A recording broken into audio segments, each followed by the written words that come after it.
Are we in the dip, or is this gonna just Sure. completely collapse? What do you think? Many people are theorizing that the new BRICS alliance is a mortal threat to the West. This year, President Putin announced that Russia, in collaboration with China and other major emerging nations, are now creating their own global reserve currency. What does this mean for the previous all-time dominant US dollar? What does it mean for our money in the West? Here to join me today to talk about this is the CEO of Noble Gold, Colin Plume, my partner, Noble Gold. It's so good to see you. Thank you. Yeah, excited to be here and great setup here on the show. I'm excited to talk to you about sound money principles.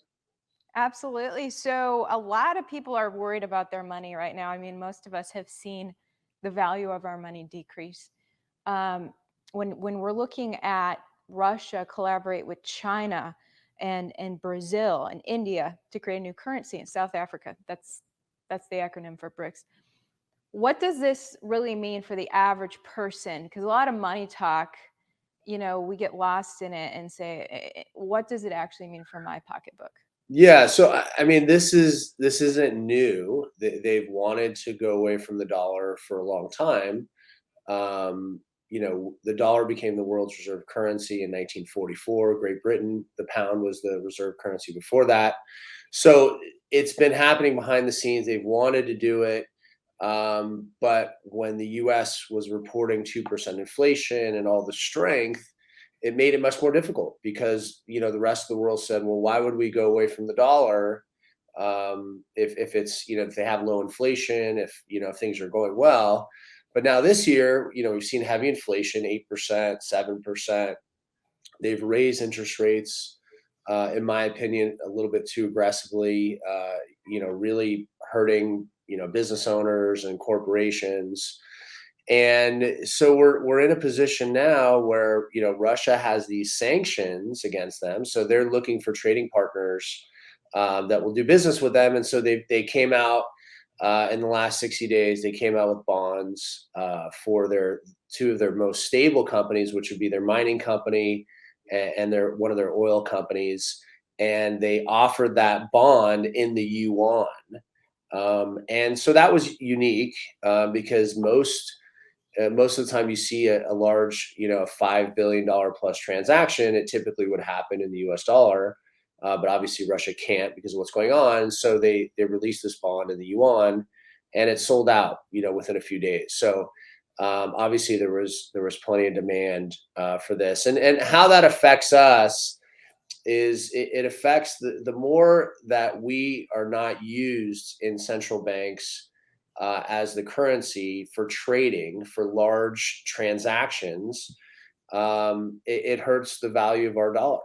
That's basically what it comes down to. A lot of our strength is based on the usage around the world, and a lot of smaller currencies that don't have a lot of traction don't have the strength of the U.S. dollar.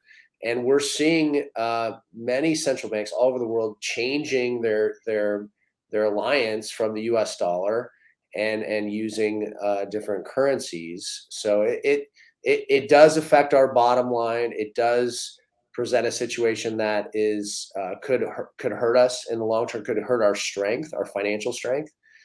So that's why a lot of people are upset, and that's why what's happening with the Fed, these aggressive rate, and I know they're trying to keep inflation under control, but also we have to think about is GDP. We can't just only think about inflation. We have to think about growing our GDP, and it's going to be hard to grow our GDP to a much higher number if we keep raising interest rates and we raise the cost to borrow, and that's going to make it more difficult for corporations to grow, coupled with the fact that our dollar is incredibly strong, so it makes it much more expensive for countries to do business with us.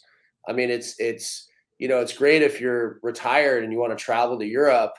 It's the cheapest it's ever been, right? If you want to go to London, we've never seen the dollar this strong. But for anything else that we want to do as a country, having too strong of a dollar compared to the euro and other currencies does not help us as a trading partner. So There's a number of things like this happening with our money supply, with the Fed, and these are the reasons a lot of people are really concerned. And then obviously 8% plus inflation is, as you know, I mean, just look at every time you go to the supermarket, you put gas in the tank, everyday items. I mean, the prices have really, really skyrocketed. So it's tough. It is. A lot of people are worried about central bank digital currency. President Biden and some members of Congress have talked about moving to that. And I know a lot of it is kind of theoretical right now, but what will that mean for our money if and what does it even mean for the big banks? Do they get obliterated and it's just a government bank now? How does that Yeah. work? Yeah, I mean, I think, the central having this digital currency that's controlled by a government flies in the face of cryptocurrency of what it is, right? The idea behind cryptocurrency is that it's independent and that there's no controlling entity, right? When Bitcoin is transacted, there's people all over the world that are verifying that transaction. Nobody has control over that. That's the benefit of that. Once you put it in the hands of a government, they're going to figure out a way to screw it up probably, and also just manipulate it, right? The nice thing about when you have a cryptocurrency like Bitcoin, for instance, and I was just reading, Fidelity just came out with a study that 56% of the large institutions that invest in stocks and bonds and real estate and everything, 56% of them right now have 6% or less of their portfolios in some type of cryptocurrency. So that is really interesting, even with everything going down. And there's been this like everything's falling. Most investments now, stocks are down, gold and silver are down, crypto's been down. These institutions have been buying, right? And they're doing the same thing in gold. They are buying gold. Central banks are buying gold. Large institutions are buying gold. So they are seeing an opportunity right now to buy. And one thing a lot of people have been asking me is like, what's going on with the price of gold? Why is it where it is? In 2020 during the pandemic, we have clients that they buy and sell bonds, and this is the first time that I've ever had bond traders tell me that their portfolios, big endowments, were buying gold. Like they were going away from bonds because bonds are so cheap. Now bonds are paying a pretty high return. So now you have a lot of this big money that's moving away from your traditional assets, and they're like, man, if I can make 4, 5, 6, 7% in a bond. So that's where a lot of the money has been moving this year. There's a lot of money in bonds, more than we've ever seen, just because of this opportunity right now. Because you got to think these large endowments, when you have a university or whatever, they've been typically getting returns of anywhere from like 1 to 2% to 2.25%. Now they can get returns in the 6% range. So you're seeing a lot of money moving into bonds that hasn't been there. But obviously that's going to be short term. It's not going to last. These bond rates are not going to be here forever. They're going to change, and I think they'll move quickly back down to the 2.5% range, and then you're going to see these other assets really start to take off. There's no reason for gold to be sitting where it is today based on the demand. And then if you look at the physical demand, the actual buying of physical gold and silver, it is tremendous. It's just the stock prices dropped, but the buying, people, buying from us, people buying from dealers, it's still very hard to get gold and silver in mass quantities right now. And we get it, but it is difficult. So the buying is there, the physical buying is there, the stock price has dropped, but I think that's a good sign for the future that eventually the price will pick up, because so much of the physical metal is sitting in central banks, it's sitting in vaults, it's sitting in Texas, it's sitting in people's homes. So there's a lot of metal that we've moved this year, and I think people saw this as an opportunity to buy it, much cheaper than where it's going to go. I wanted to get to some of my viewer questions. One of them asked, is there any possibility of the United States of America going back to constitutional money backed by precious metals? So there is a HR bill. I can't think of the HR number. It'll come to me, but there's a Representative Mooney who every year has a bill that he has tried to get passed that would audit all the gold that we have. Bank of New York. They did a audit of Bank of New York about 2 years ago. That was the first time they've done it in a long time. They haven't audited Fort Knox since the 80s. So the first step in that bill would be to audit to see how much we have, and hopefully we have what we say we have. That would be the first thing. And then the second thing would be, how do we get back on that standard? And I think it could never be a one for one. It could never be gold for dollar, because there's too many dollars out there. We'd have to do some kind of fractional system. But it would be great. I mean, I think we would see inflation much lower than where it is. I think it would put an onus on the governments to not, just keep pushing our debt and to keep raising our debt ceiling. We're at 31 trillion now. If they had a stopgap of saying, like, listen, you can only print as much money as we have gold in some kind of denomination, that would slow things down. But will it ever get there? It's hard to say, just because this bill, he's tried to pass this bill for the last 3 or 4 years, and he's just not getting any action on it, unfortunately. It's just printing money, spending, letting the banks just continue to manipulate what's happening with us, and the Fed has been the way that people, the politicians and these really wealthy people have wanted it. So it would take a big push from Americans to get that done. Wow. And another viewer asked, what's the best, safest bank to store my money without government theft? A lot of people do not trust their money with the government right now. Yeah, I mean, so gold and silver are it's God's money. It's liquid. That's the cool thing about it is you can have it in your home. You can store it somewhere. You can take it anywhere. You could put $1 million of gold in a shoebox. So it's very liquid. I think if someone's looking to get things out of the government's hands, that's a great way to do it, is just to have some liquid wealth. And a lot of people feel much better after they buy gold from us, that they've got something in their hands that they didn't have before. And as you know, Ivory, there's not a lot of private assets left, right? I mean, the government's sort of, even, what is it, like Venmo or any of those, you want to pay your buddy for, a fantasy football league, they're tracking, they're tracking everything, right?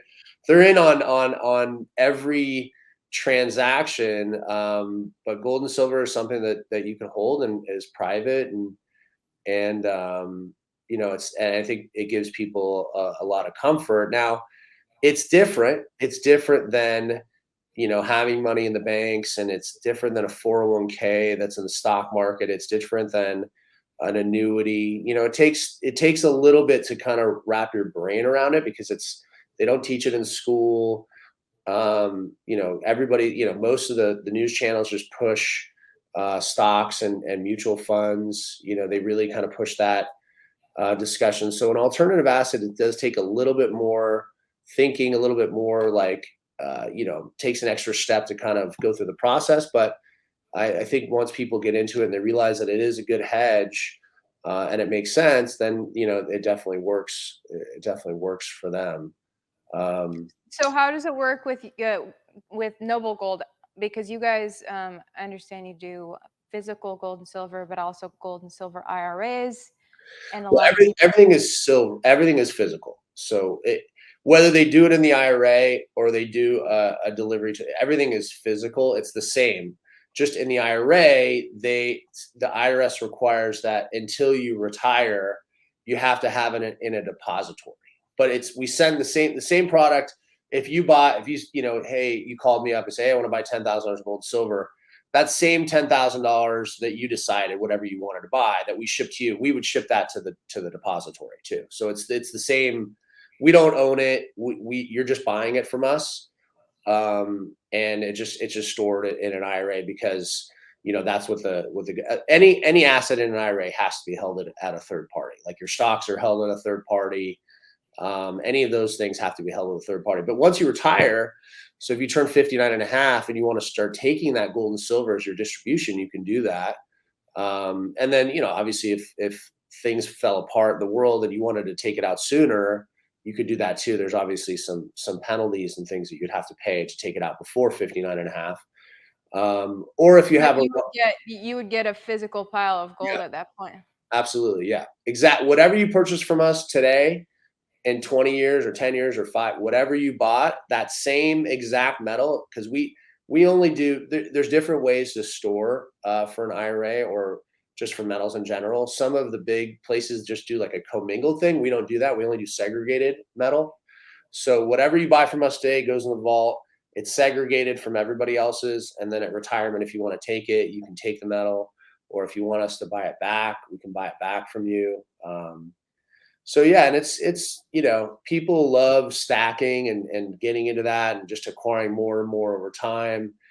So I think it's a great way to do that. Yeah. So what about you, Ivor? Are you what's your are you invest in real estate or you invest in stock? Where are you at? Putting? Well, I'm pretty diversified at this point. I had actually, I am invested in some real estate. I've got some Bitcoin. I got some crypto, primarily Bitcoin and Ethereum. Now, I had a bunch of money blended with stocks and bonds. And one financial advisor recently told me, get rid of all the bonds, switch entirely to equities. And so that's what I did. I Hmm. know it's riskier, but it's kind of like buying the dip. What do you think? Well, how old are you, if you don't mind, or give me in your 30. I'm 33. okay, maybe I shouldn't ask that question, but you're in your 30s, so just a range. I think that's important to know, like where you are in the cycle. Obviously, being in your 30s, you can be riskier, right? And obviously, the equities are down pretty substantially. So I don't think it's horrible advice. I think that a lot of it depends on what you need the money for. If you need it short term or if you need it long term, and I think you have to have different investments for different things. You're a business owner, so it's important that you're probably going to want some money that you can access in case you find a great opportunity. So you want some stuff that's liquid. That's why I think even people that are young that are getting into gold and silver, it's a great opportunity because let's say gold goes to 2,500 and silver goes to 50, which I think they're going to, and you needed some money then to invest in something, or you found an opportunity, or you want to invest more equipment for your business, you can liquidate it and do that and take that profit, which is great. But I think getting into equities and being diverse is really important. Doing real estate, these are all things that I do, and these are all things that I preach. I definitely believe being diversified is really important. I think the nice thing is what you did is that you were looking at an opportunity. You saw that equity markets are down and you took a risk. And that, I think that shows that you're willing to listen to advice, you're open to ideas. And I think those people that I know around me that are open to ideas, that are looking at opportunities are typically the ones that win and typically the ones that make the most money. So, like I said, I'm guessing that I'm buying the dip, but really, are we in the dip, or is this gonna just Sure. completely collapse? What do you think? I think there's more. I think if the Fed, so we have a Fed meeting on November 2nd, we have a Fed meeting on December 14th. If they just do what they've scripted, we're going down more, 100%. If they do exactly what they scripted, you're going down. If they say they're going to raise interest rates 75 basis points, if they do it again, um, and we go and in December they go down a quarter or 50 basis points, which they've sort of prescribed that they're going to do, we're going down more. And then it's interesting what's going to happen first quarter of next year. It could be a real tailspin and massive sell-offs depending on what the market set it. Because really, at the end of the day, all these investments are just based on confidence, right?